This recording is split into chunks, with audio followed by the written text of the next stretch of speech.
So when I went on and we got the 2 offers, honestly, it just was not the right fit. From a culture standpoint, our team is small, but we are like family. And so we talked a little bit about the team, but the team now is my 2 best friends from middle school and elementary school growing up. We've known each other for 25, 30 years. And so whenever you take an investment, and we still haven't taken investment, but I'm assuming for those listening who have taken investment, it changes the culture of the company. I mean, money you gotta answer to somebody. Yeah, you got to answer to someone. Everything shifts. And that's a big, big thing to take on.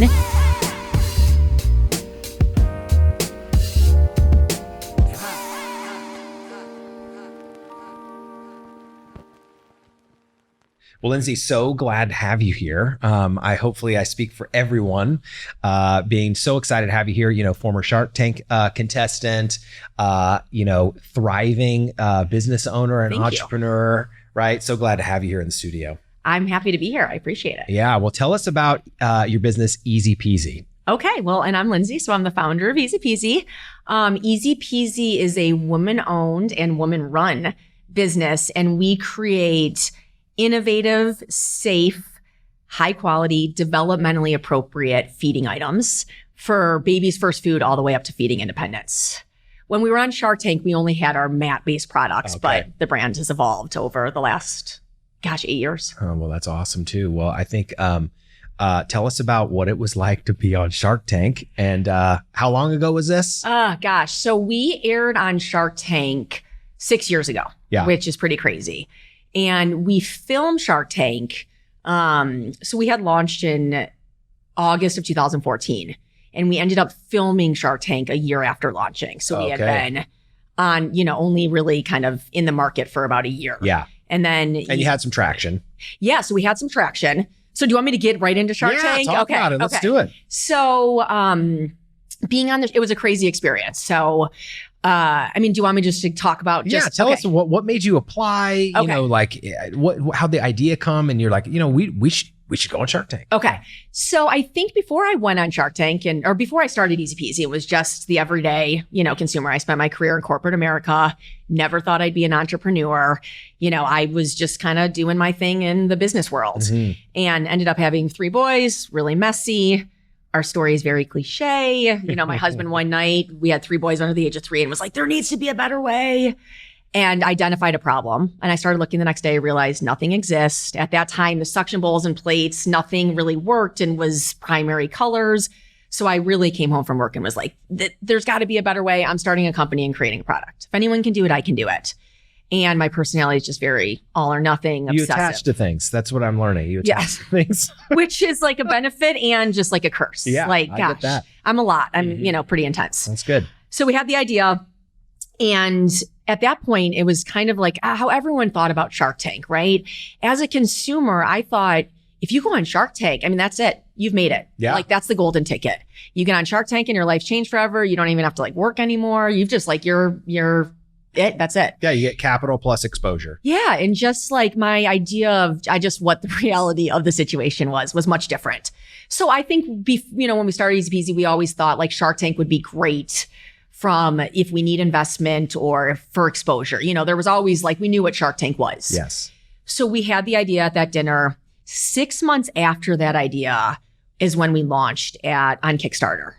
So really fast from concept to I have an idea, I'm going to do this, to being, on Kickstarter. And then we went to the ABC Kids Expo. It's a juvenile show in Las Vegas every day. You go meet with retailers and other businesses as a product. Yeah. So we actually launched on Kickstarter, went to the ABC Kids Expo convention, and we were in a section called the Invention Connection. So we had a full product there. Our Happy Mat is our flagship product. So it's an all-in-one suction mat. It suctions to the table. Very exciting. And we were in the Invention Connection, and that's where we actually met the Shark Tank producers or field producers. Yeah, they're recruited you. Yes. And so I didn't even know that was a thing. It makes sense, right?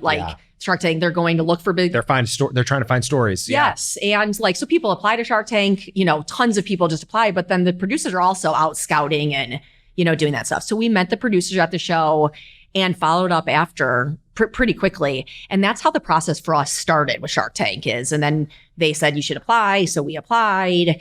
And then I mean, probably now this was at the end, a few months later, we started the application process. So you go through that process. And then eventually we were told, I don't know how, I can't even remember the details, but that we were going to, get on. We had to make a video, actually. We had to make a whole video where my husband was in the video, and he's just so awkward with that kind of stuff. He's like, I helped promote the problem or identify the problem. I just love outtakes of that kind of stuff. Yeah. They're funny. So then, you submit a video, you get on. So then we found out that they're going to tape our episode. Wow. So I went to LA, and actually I just went by myself. So our COO, my friend, one of my best friends was there with me. And then you create we made a set, and we made the set actually the day before. So we had the mats all sticking up on the set. So we were making that the night before. I don't know if we glued them on or how we got them to stick to that thing. So at the time though, you're it's you, a COO, it's a product, and who else on your team? We had a photographer. Okay. And our speech language pathologist. Okay. So an expert. Okay. Yeah. So we had an expert because she actually, in the mats, I'm on a podcast, so you can't see, but the mats suction in this unbelievable way. You cannot get them off the table. Yeah. And so when we launched, we had 3 messy boys. We didn't realize that they would have a huge impact on the special needs community. So if you picture a kiddo with cerebral palsy or a blind kid or a kiddo with Down syndrome, they can hold on to the edge of the mat and independently eat. And so that was actually a huge thing at the beginning. In people that supported our Kickstarter and got the happy mats early. I mean, the letters I got from parents of my kid's never been able to eat independently and they can eat independently. My blind kiddo is now exploring the world. I have the chills good. Even. Yeah. And so a speech language pathologist reached out on Kickstarter and said, I've been doing this for 25 years. I duct tape, plates and bowls to tables now. You are going to change so many kids' lives. I need to meet you. So they found you off the Kickstarter, and then you have this small but mighty team, and you show up at Shark Tank, you have a set, and you're ready to pitch. Yes. And it's just me there, but at the behind the scenes, that's who was on my team. So it's COO, graphic designer, a photographer, and a speech language pathologist, pretty much is the core. Yeah. And we haven't gotten that much bigger over the last 6 years, which is crazy. But we're still small. I still consider us a startup. But so we're at the set, we're building it all. And kind of with Shark Tank, the whole thing is you go to film and it's constantly you don't know if you're even going to get on set. You're constantly pitching and they're kind of and then even when you do your pitch, it's we don't know if this is going to air. So you're always in just suspense. You just never know. So we built the set, and then the next day you just, you're holding in a green room kind of all day waiting to go out. And that was the most stressful part is I thought I was going crazy. Yeah. And then you go out and you picture, just how you would have pictured. You walk down that aisle and so I went out and it was probably an hour I was out there. I don't know the whole time. And then you get off and they make you meet with a psychologist after. And so they say good job or not good job or whatever. And then you meet with someone and then they're we don't know if this is going to air or when this is air, we'll be in touch. Okay. So then you kind of just leave and you just go back to your normal life. I had a lot of emotional feelings. I was I don't know, I even want that to air. It went terrible. I hated the feeling when I got off of the set. But we didn't take a deal. So nothing changed for me. Yes. I didn't have a new investor that I was answering to the next day. We just okay, see ya, flew back to my family vacation, and that was that.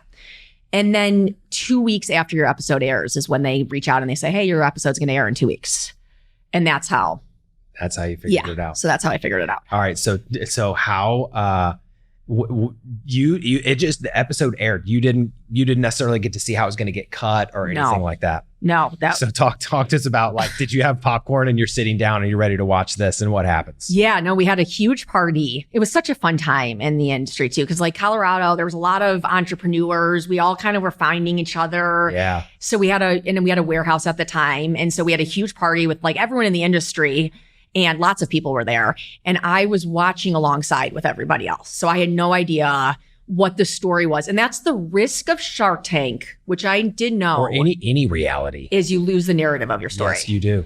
And I didn't think about any of this. I mean, I thought about losing the narrative, but not how am I going to look on TV? I don't know how I didn't think of that. Or what are people going to say? I just didn't, because I don't really care usually what people say unless it's all over Twitter and mean stuff. And so I was so sorry. I'm so looking forward to this story. So I was actually, it had aired on the East Coast And so we were in Colorado and I started getting like tweets and a few emails. And the only thing I could see was like, did this girl forget her pants? Her dress is so short. And I'm like, oh my God, my dress was short. And looking back, I did like, it was a swing dress and I didn't realize, but that was the comments. And I'm like, oh, great. So you're getting picked apart. Yeah, a little bit. And I'm watching the episode. I'm not thinking it's that bad. I'm like, okay, this isn't terrible. I'm not that bad. It ends. I kind of think it's funny. I'm like, oh, my dress was too short. That's funny. Kind of. And then I got up the next day, actually, after the party and started just like got on Twitter and our Facebook and people. So EZPZ's Twitter and Facebook. Yes. Or anything you could. I mean, it was just the meanest stuff of, you look like a man. You're so greedy. The weird, mean stuff. Not like, I was like, can someone just say something nice? Like, you're hot or something, please. But, and so I did, I cried. I felt very bad for myself all weekend. I just, I wasn't expecting it. I was like kind of mad at the producers. I was like, no one gave me a warning and you cut it bad. Did you feel like you were made out to be a little bit of a villain? Yeah, like greedy. They cut, and it was a very intense kind of, my filming was intense and it was all about money and financials. Yes. And I thought it would be more about like, everyone's going to be excited and you can lift tables and they're going to love this story. And I had just come off a trade show from Germany and we were the hit of the show. And so I also had a lot of attention at that I had a lot of confidence, like my swagger. I look back, I mean, even if I filmed today, I don't know if I'd have that same swagger. I was like, what was I thinking? But awesome. Because I think when we went on Shark Tank, we had done maybe $1 million in sales that year. Okay. So it was our first year out of the gate, which is right. I mean, I was excited. So of course, but now looking back. And then they look at contracts and, there's all the stuff for the future valuation. Yes. And so we can talk a little bit about the valuation, but to be doing $1 million a year and ask for $20 million too, that's a stretch. But I had that kind of confidence and thought we were just, the best thing that's ever happened. And so I went in with that confidence and we didn't do a deal and then kind of got the backlash of, the mean folks on the internet and spent some time crying that weekend and feeling bad for myself. And then the best, like there was a tweet and I cannot say it on the show because there's too many swear words, but someone had called me some dumb and they spelled dumb, D-U-M-N. And I was like, and I'm done with reading any comments. Like I'm done giving any sort of attention to this. Like it's such a negative energy space too. Yes. And I'd never been bullied in my life, and so I didn't really know how that felt and it feels terrible. I have a totally different understanding for even just like famous people are in the spotlight. Everyone's humans. It's waves. Yeah. And it's like, I don't know. And it's not justified. Like people are mean and I'm just not, I'm not the nicest person in the world, but I'm also not just like cruel. Yeah, it seems easy for some people to just throw pot shots like that because they don't know who the person is and they haven't just some opinion as a fan. And it's like, you don't know the whole story. It takes a toll on people. Yeah. Especially reality shows. Yeah, absolutely. But then after that weekend, we went out and nothing had changed for us. So we didn't do a deal. So really it's business as usual. I always say, when you air on Shark Tank, you wake up the next day and you're still filling boxes and, it's not like your life changes that much. Yeah. I mean, it was a great thing for us, but. Yeah. I think, what do you think was maybe the cost? Let's just talk about the cost of doing Shark Tank. And would you have done it again with that cost? Yes, I would have done it again. Absolutely. And I think, I guess before I went on Shark Tank again, I had that perception like it's the golden. I thought we were going to sell $1 million the next day. Like we aired and I thought we would, you would be in front of so many eyes. Your sales would skyrocket. We had a small bump in sales. It was not crazy. And then you don't really know the true benefit of Shark Tank. And I don't think you ever will. But for us, the true benefit was being at a trade show, 6 months, a year later, or even 5 years later, and people coming up and being like, I know this from somewhere. I'm like, oh, we were on Shark Tank. I kind of minimize it because of my emotional response. You're like, it was traumatic. But people love Shark Tank. The consumers love Shark Tank. It's in their brain, that it's like the subconscious of they know where they've seen it. So if they go into a Bye Bye Baby or Target, I can't quantify that. Yeah, right? There's a brand recall. They're like, yes. oh, I've heard of this before. Yes, or I've seen this, or I don't know where I've seen it. So that is very impactful. Even this morning, I woke up and, we got a PR, a press hit of like the 20 best Shark Tank products, kitchen products. So like all BuzzFeed articles still to this day, Shark Tank products. And so, the cost of my ego being bruised for, 48 hours, I think was well worth it. But I didn't want it to be like the main focus of EZPZ because I'm like, we're so much more than Shark Tank. Well, what made you go in with that valuation? Was it sort of like, hey, I know that the housing market is X. I've got this confidence, and you know how like if some sellers will try and sell their houses, they'll just put this amazing price on there. They're like, this is perfect, and it's like it's never going to happen. What made you pick the 20 million? Yes, great question. So at that time, our revenue was so much smaller. So I had a financial mentor, and he's a phenomenal guy.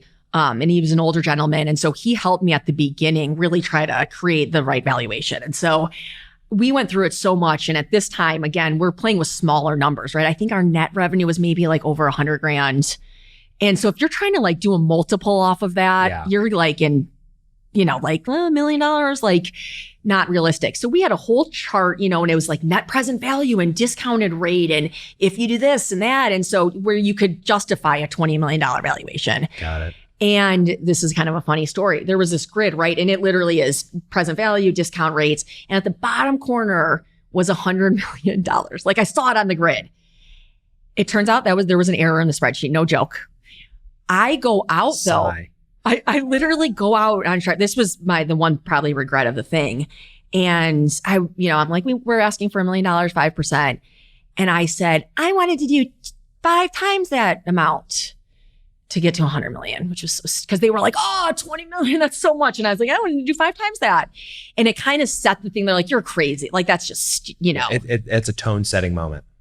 That I did. There's a language that investors have. Yeah. Right. And there are patterns and sequences, and there's a way that's like, I'm willing to put this money in because of these factors. Yeah. And those standards matter when evaluating companies. Yes, they're absolutely. Yeah. And I was at that time too, I didn't understand it as much. So a lot of it was like memorized too, of like net present value and 20, I'm trying to like now if we went on Shark Tank today, it's much more easy. Here's our EBITDA, here's our revenue. I mean, here's the multiple, and here's what we're asking for. Yes. Because we have a high net revenue. So it's very easy now to get to $20 million. Yeah. Back then you're stretching numbers, and we were a brand and we had patents, and they bought it. I mean, I got 2 offers, so it wasn't that outrageous. Yeah. You got over the moment, and you got a couple of offers. And did you take them? No. So So why did you decline on the moment? Like in the moment? Yeah. And I really did not go in with, I didn't go in of like, I'm dying to get a deal, or I want to do with this. At that time, we didn't necessarily need money. So we're still self-funded.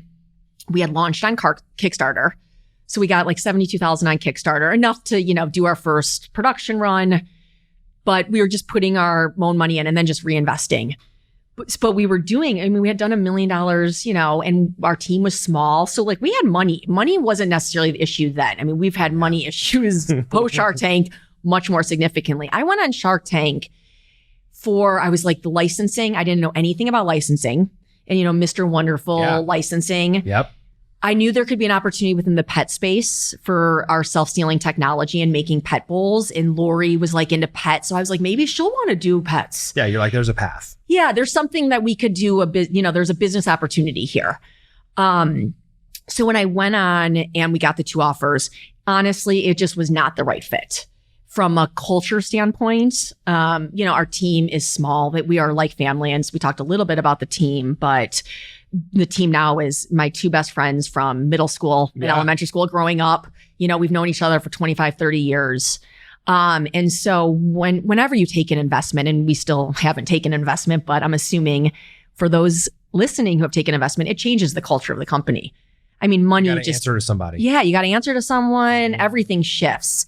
And that's a big, big thing to take on. It's an intentional choice. Yes. Yeah. And so it was easy from a sense of like, I don't want our company culture to change. This is going to shift everything. And it's just not the right fit. Wow. Well, what do you think was, cause like if you go into it, you're like, hey, I'm pitching in order to get cash. and then you're like, I don't really want the cash? What was kind of the in the moment why you said, you know what, I'm not going to do the deal? Did you think that you were not going to take a deal to begin with, or did you feel like there was because of the way that the tone and the first impression and then some of those things happened, did you feel like that it set sort of a bad tone in you, the way that they were reacting to you, and that's why you said no? Or why did you sort of say no to the cash? Yeah, no, I think absolutely. It was a bad kind of, I think tone, or like, I felt like I was like bickering the whole time with them. And so it didn't feel good. Like there was that feel good, right? This doesn't feel good. You know, Barbara, she was actually one of the people that made an offer, but she had made a comment too, that she was like, you know what one of your issues is? You're not a self-doubter. So she was like, I doubted my way, I can't remember how she said it. And I just thought to myself, I don't know how I am not a self-doubter, but that's how I've been so successful. Like, I just don't doubt myself. I believe in what I'm doing and I go. And so I'm not saying a lot of certainty in what you're doing. Yeah. And I believe in it. And that's like how I've gotten this far. So to be giving advice almost like you should stard doubting yourself and question, I'm like, yeah, it doesn't work with me. Yeah. It's just not who I am. And that might be great advice for some people. And they probably thought I was had a way bigger ego with like the 5 times, So, but again, I was like, that's not the advice I want to take from, another woman. That's and then good. So it just, again, wasn't the right fit. And then I, said no and walked off. And I was glad I didn't cry on the episode, really. Yeah, cheers to you on that. What do you think, we were talking about just taking investment period. I like how you got bootstrapped with Kickstarter. That's a really good way to do that. What advice would you say for people looking, because there's 2 sort of places that you considered funding the company, right? That we're talking about. There's probably a lot more, and we should probably talk about that too. But the Kickstarter, the bootstrapping thing, what advice would you give to people that said that's like, here's why you should do Kickstarter, and here's how you should, here's the main couple of things that you need to know about doing Kickstarter? Kickstarter's great because it's a way to get your product out there, in the way you want it, so you can make a video and, all your assets and stuff. And it's very organic and like from a community standpoint and culture. And that was really big when we started, is we had a really awesome community, and we still have a great community, but like moms and my kids were so young. So I was in it. I'm out of it a little bit now. We have 12 and 10-year-olds. And so, but I was like in it with these moms, and, we're all talking about messy eaters and like these women were awesome. Extreme empathy with them. Yeah. And just like, and so that Kickstarter is like, they were our Kickstarters. They like believed in us in this community of, 1,500 people. And then they're sharing with their friends. I mean, we had so much organic growth at the beginning, all grassroots, people sharing and telling. And we did not have a huge marketing budget. We still don't spend, these past few years, we've started to spend more on like digital advertising. Yeah. But at that time, I mean, it was pennies we weren't even doing anything. And so Kickstarter was great for us to get that initial funding. I think for us, I was so strategic the whole time of like, if you go on Kickstarter, we need to be ready to like ship and execute, because if you look at the Kickstarters that are failed or if they not done well, it's like they don't end up shipping the product. Yes. All of these things that I'm like, we can't screw it up. We need to know we can execute and do it fast. And so that's so we went on and we had a great campaign. We got funded, and then we sent out the product really soon after. I think our campaign ended in August, and we had sent their product by Christmas that year. So a few months after. Wow. Yeah. But it's a lot of work. You have to ask people. I hate asking people for money and stuff. I hate asking for stuff. But you have to ask your friends and your family and that kind of stuff, you got to do that. Promoting ourselves is something that a lot of people will struggle with. And entrepreneurs have to do that. That's a part of your commitment to that's why you really should pick something that's worth promoting. Because then it's not necessarily about promoting yourself. It's about asking about something that you're passionate about, that you're like, this thing matters. Absolutely. That's really good. Well, so have you taken investment? No. So we're still self-funded. Self-funded. So what made you pick I'm not going the investor route, and how have you sort of continued to bootstrap and reinvest? So I think early on it was that, look, I came from corporate America. I wanted a company that we were all friends and family. It felt like that. We don't have a vacation policy. I mean, we just are all responsible adults that love working together and love what we do. And so I always knew I wanted that culture, and it's really important. If that's the company I'm creating, I want everyone to love what they're doing. Not saying you can't get an investor and still love what you're doing. Sure. But it just changes the whole dynamic. So we did not need money. We were bootstrapping our way, fine, kind of continuing on, and that was easy. Then we got into litigation and legal issues, which ended up, we were spending a lot of money on. And so at a time in our company, this is now, so from a revenue perspective, I'll back up. We did like 140,000 our first year, so the Kickstarter year. Then we did 1.7 million the next year. So that year we were on Kickstarter. And then we went to 7 million our third year, right? So this kind of skyrocket, right? So, and we're having, when we're doing 7 million, now we have cash, right? So I'm not even thinking about outside investors. I was like, those were like the glory days. Oh, were so fun. We had just money coming in. And then our litigation started and we had no money. We started spending. The attention that the team had split from growth in the business to having to pay attention for survival. Yes. And start protecting everything you've built. So I went into complete protective mode and kind of shifted my role of being the innovator and the visionary and the rah-rah to like, I need to protect what we've built. So we have a lot of intellectual property and patents, which I can talk a little bit about, but, and I hired a full-time lawyer. So we had general counsel he's not with us anymore, but for 2 or 3 years, we had an enforcement team. So we have, online people taking down counterfeit listings and copy listings. And then we've got just like our regular legal team that was doing litigation. But spending all that money, now we're spending at that point about $1 million a year in legal fees. And unbelievable. We started not having money, which now was not fun. So then that kind of turned into, our sales were kind of flat actually for a while. And we had a competitor come in and we got in litigation. They got their mats into Walmart and Target. So they were taking market share from us too. And we're spending all our money litigating. And then I've always wanted to sell a company. And so we've had so many discussions too with investors from selling, not necessarily an investment, but coming in to acquire us. Yeah. And so like a private equity type of situation. Yeah, and strategic folks, so like a bigger baby company. Yeah. Lots of interest from that standpoint. But then I started looking because I was like, we're going to need money just from inventory perspective. We're doing a lot of volume. And so we started looking for money then more. And that was a hard time because no one wanted to give us money and no one did give us money because we were in a litigation. And so it was bad. I was ready to like give away the company and this is probably in 17 and 18.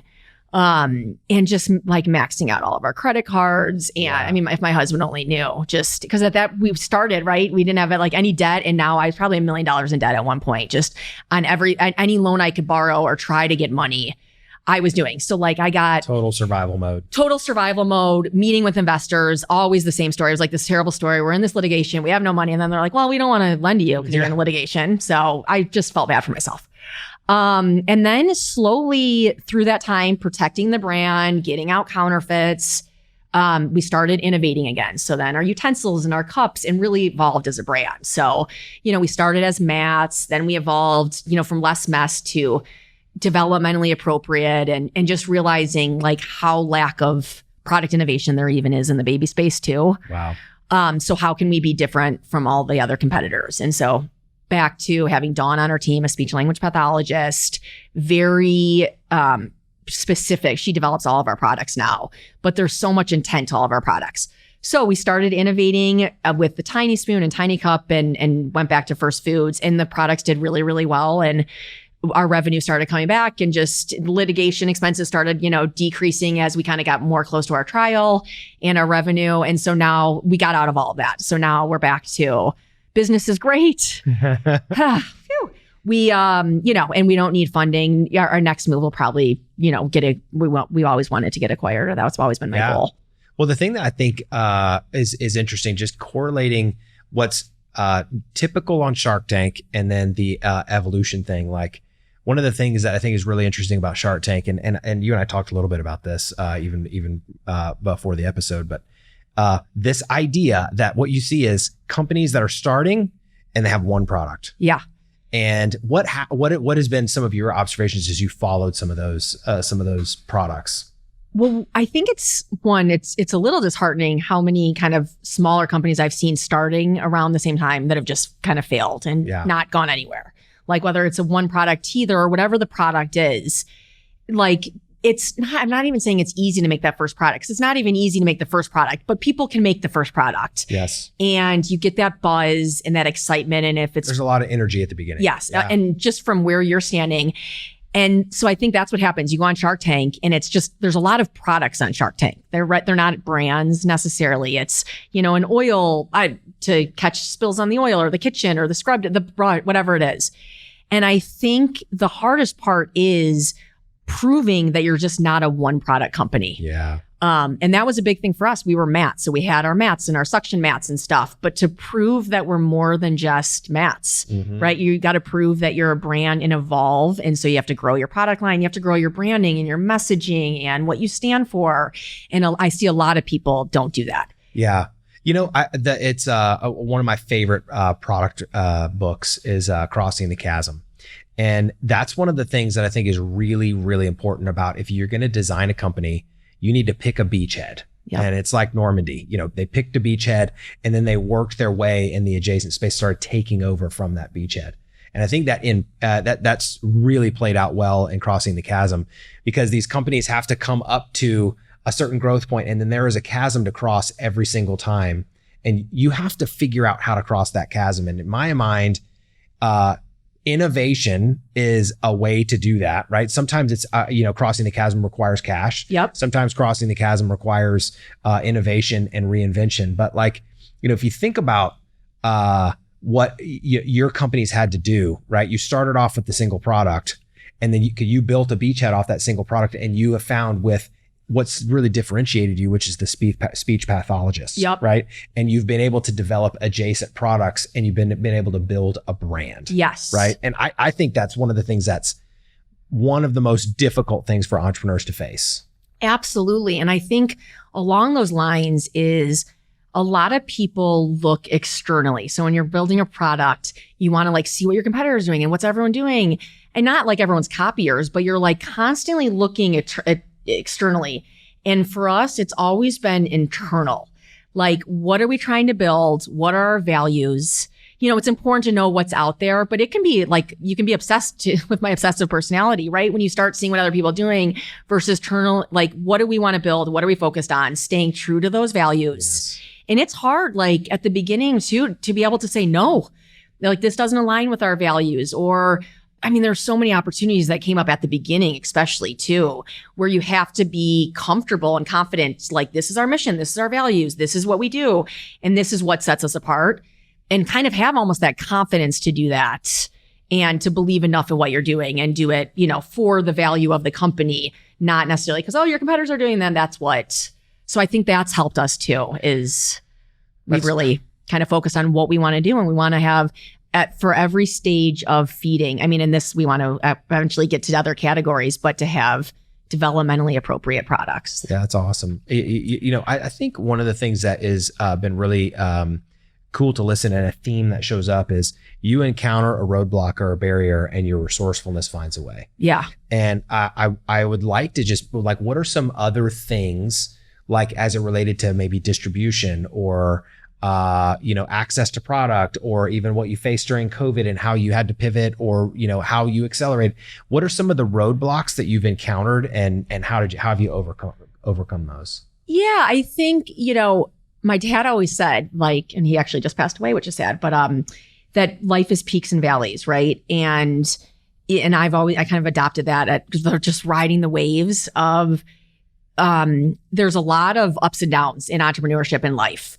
And it's hard sometimes not to almost feel bad for yourself if you're going through something. And I talked about that time in 17, 18 when it sucked. We had no money. And I kind of shift my perspective to not necessarily being a victim is not the right word, but this is our journey.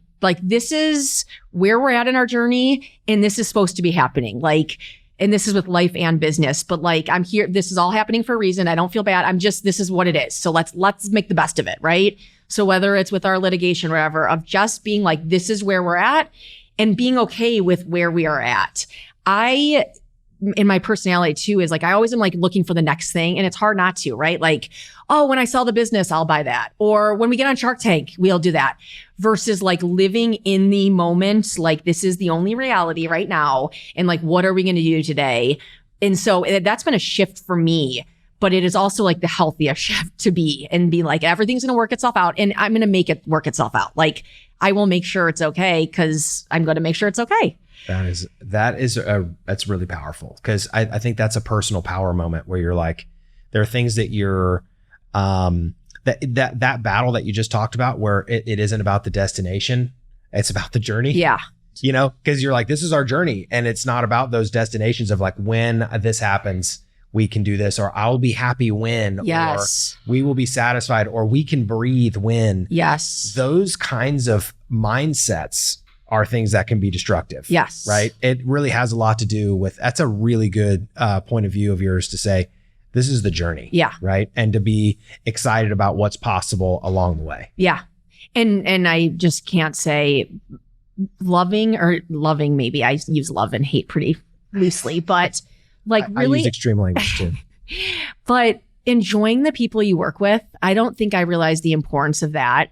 But I'm like, if you're doing, like, we went to trial for 2 weeks, right? And I was on trial, like, it's not fun. I was like on the hot seat of being the worst person alive, pretty much. But like, I love our legal team. I had like the best time at trial. Like, because they're like my best friends, and we work and we love what we do. And you're dealing with but not fun work. But if you like love the people, then it doesn't matter what you're doing. And so that has also been like a critical thing, is relationships are everything. Making memories, that's like all we have. It's so powerful. It's like what I live for now is those moments, but it's really, really critical. And I think it's what I'm like, I could never go back into, you know, a world where I don't enjoy everyone I'm working with. That's huge. Yeah. You know, I think you have to believe something. And if you find other people that believe something super similar, you can get through a lot together. Yeah, absolutely. It's pretty powerful. Yeah. Well, that's good. Well, I have some rapid fire questions for you. All right. You ready for these? I'm a little nervous. Yeah. All right. Are you a regular viewer of Shark Tank? No, I'm sorry. I love the producer, but I do love the producer, but no, I can't watch the show. Too dramatic. Who's your favorite shark? I would say Mark Cuban. Yeah? Yeah. Why? He just, he was the nicest. It seemed, he was the nicest. Seems like a nice guy. Yeah. Respectful. Well, who's been influential in your life? You know, I think my husband is a really nice, just good person that I want to be more like. He's really nice. He's just a nice person. That's awesome.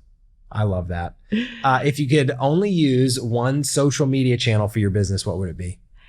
So Instagram, but I just like social media is, I mean, that's just what is going on in society and social media. There's some tough stuff going on. And our kids, I'm like, but no, I'm getting on a tangent. Instagram is great for the business. I love Instagram, but I also am terrified at what our kiddos are going to deal with.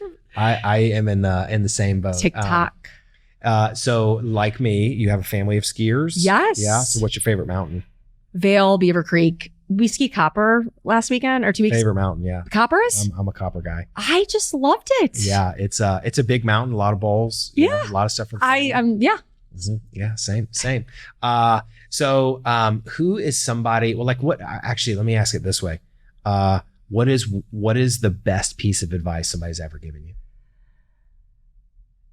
Take joy in other people's happiness.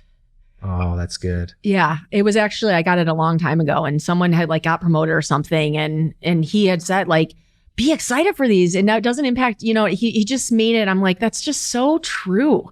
Like other people's successes, it doesn't impact you. Like I love seeing people succeed. I love seeing people happy. I love that. And so I think it's just a good thing of like, take joy in other people's successes. That's so good. You know, I heard somebody say that a little bit of a different way, and it's really resonated with me as well. It's like, rejoice in somebody else's win, and you will find yourself participating in the blessing. Yeah, so true. It's an amazing thing. You really do sort of identify with people, and things change for you when you're like, I am genuinely happy for that person doing that. That's so good. And just like positive energy. I mean, there is just something about just being a positive and being, I mean, I really do believe in energy fields and all of that, but like I try to be, I'm not perfect though, like at all, but you know, to try to lift people up. That's awesome. If you could give one piece of advice to an entrepreneur considering applying for a spot on Shark Tank, what would it be? If you believe in what you're doing, go for it. Absolutely. Just believe in it and, put all your energy into it. I love that. Well, it was awesome to spend time with you. I have one last question. What's next for EZPZ? We're just going to keep innovating. So I would say keep creating innovative products, and doing what we do. And then I love, telling the story. So thank you for this opportunity. I really do. And I would love to eventually make some sort of, documentary or film or something, because there are so many crazy stories. Good stories. that, but it's been a wild, fun, amazing journey. Well, we got to stay in touch because I want to watch that documentary. Absolutely. I think it'll be super good. Well, Lindsey, thanks for spending time. Thank you. Oh my gosh, this was awesome. Absolutely.